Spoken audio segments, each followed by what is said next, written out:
Wouldn't it be nice if your spouse, partner, ride or die came with a manual? I thought about this with my children too. Or They a just womanual. womanual. I like womanual. We'll Doesn't roll workshop off that the later. tongue quite as well, but we'll work on it. It can be masculine. Okay. Manual. So I thought the same thing when I had children. I'm like, oh, these like people are just like letting me take this baby home from the hospital. Like they don't even know. I don't know how to take care of this thing.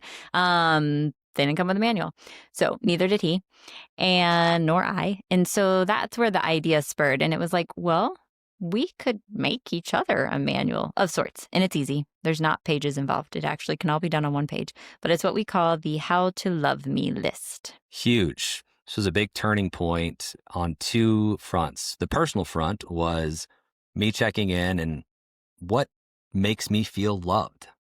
And it was really great because once I figured out and gave myself permission and time and space to figure out what made me feel loved, then I could get super clear on that. And when I was super clear on that, and it also kind of put me in a position to where when I stated this is how I feel loved, when it came in, it gave me more permission to say, okay, well, this is what being loved feels like. And so when she would do the thing, show up for me in that way, I almost didn't have, like it took away almost any excuse to be like, oh, it wasn't right or something wasn't there or whatever. And so I got to fully step into owning the receiving of love the way that I want it.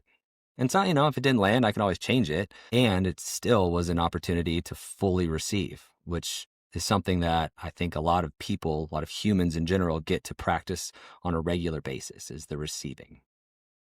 And then on the other side, it got me super clear on what I can do to help my beloved feel the love that I have for her so it will be fully received, right? So I'm speaking the same language. Not only that, I'm speaking her language. I'm showing up the way that she needs it, and it takes all the guesswork out of it. Yeah. It's some of you may have heard of the platinum rule versus the golden rule, right? So the golden rule is treat others how you would like to be treated. The platinum rule, if you haven't heard it, is treat others how they would like to be treated, right? That's kind of the Huge. next step.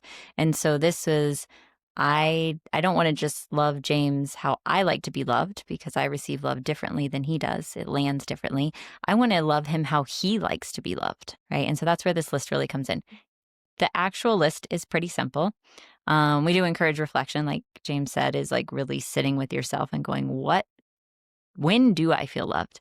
These can be times like things they're already doing. Like I put on mine when he makes the morning coffee, which he does 90% of the time already. It's something he does most mornings, but I do feel loved. It's like this feeling kind of taken care of when he just like has my coffee, which by the way has like 5 different things in it because I do all the supplements and stuff. So it's kind of a complicated coffee and he does it and he like will even sometimes bring it to me when I get out of the shower. So that makes me feel loved. Because she just got out of the shower, yeah. There's an ulterior motive there. I don't. We all win. We look for win-wins anywhere we can find them. So something he already does, right? Sometimes it's things, maybe it's like I think back and I go, oh, I really felt loved at this one, season in our life. What was going on then, right? And maybe there was something we were doing that was helping that connection. Or sometimes it's something I just come up with. I'm like, this is something we haven't really done, but I think I'd really like it. Wouldn't it be nice? Wouldn't it be nice? And it's okay to put all of those things on there. So part of it, does require reflection and really sitting with yourself and getting clear with yourself on what are the things and being okay owning it, right? Like not being embarrassed or afraid to ask or feel like you're not worthy of it, but just really going, what can they do that helps me feel loved? And then writing them down.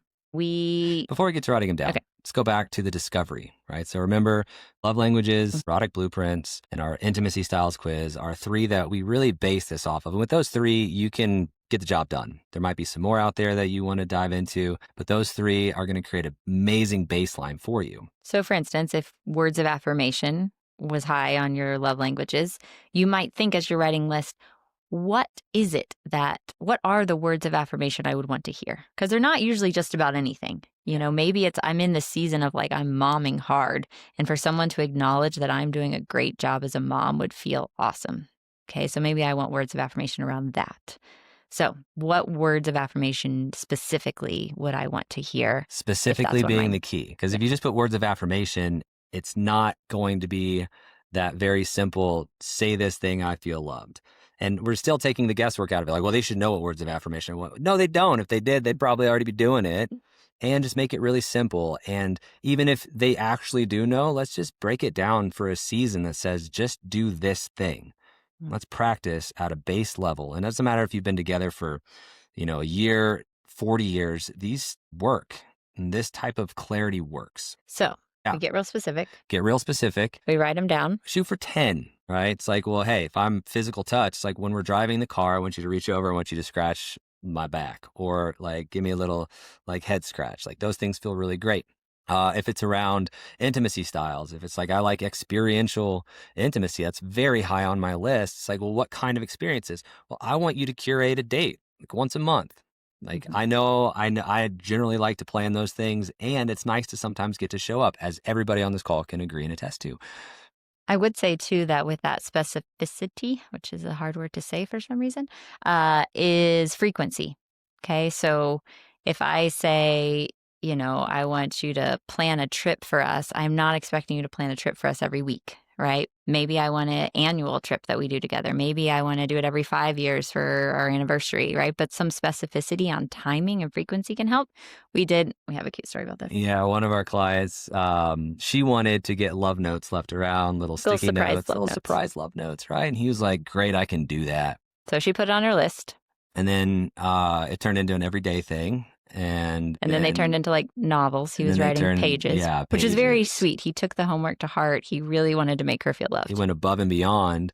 And we get back on a coaching call and we're like, how's it going? And she identified that it was more about this surprise than it was about length or frequency. She wanted the surprise of it. So the fact that he was writing her novels every day actually wasn't landing because she was knowing they were coming. And honestly, she was like, I don't have time to read a novel every day. I just wanted like a surprise note on my windshield once a week or something, Yeah. Babe, your butt looks nice today. Yeah. He could have saved himself a lot of work. So specificity and on frequency as well can help.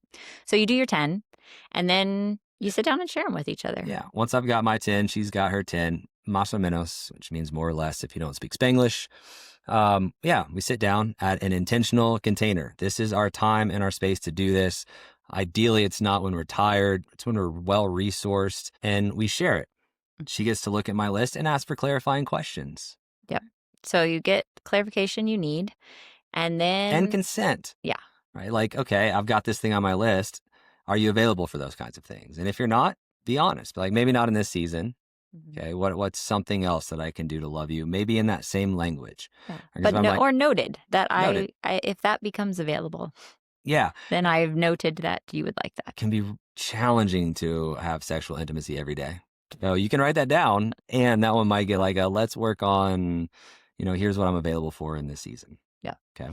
So get clarity. Super clear. And then this goes into our end of the codes framework, our fourth step. So we had container, we had discovery, we had explore and embody, but the sustaining is you're going to then post that list of 10 items. So I'm going to put James's list. He's going to put my list somewhere where we see it every day.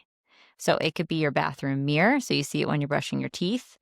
It could be in the drawer that you keep your toothpaste, right? Maybe if it's not a good one for public display and your kids come in your bathroom, it could be inside of your underwear drawer, whatever, but a place you're going to see it every day. Ideally early in the day. Yeah.